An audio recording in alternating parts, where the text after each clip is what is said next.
আল্লাহ রাব্বুল আলামিন কোরআনুল কারীমের মধ্যে বলেছেন, আলাম নাজআল লাহু আইনাইনি ওয়া লিসানান ওয়া শাফাতাইন।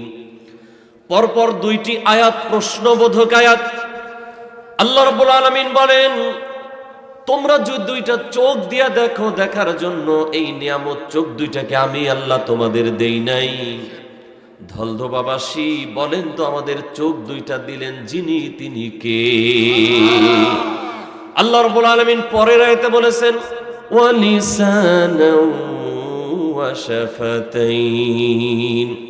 এই যে তোমার জিহ্বা, এই যে তোমার ঠোঁট, এইগুলাও কি আমি আল্লাহ তোমারে দেই নাই?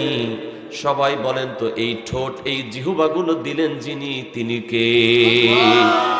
চোখ দিলেন আল্লাহ, ঠোঁট দিলেন আল্লাহ, জিহ্বা দিলেন আল্লাহ। আল্লাহ রাব্বুল আলামিন কোরআনুল কারীমের সূরা আর রহমানের মধ্যে বলেছেন, খালাকাল ইনসানা আল্লামাহুল বায়ান।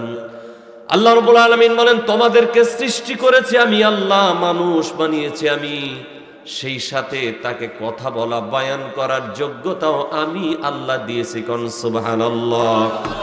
তাহলে চোখ দিলেন আল্লাহ, ঠোঁট দিলেন আল্লাহ, জিহ্বা দিলেন আল্লাহ, কথা বলা শেখালেন আল্লাহ।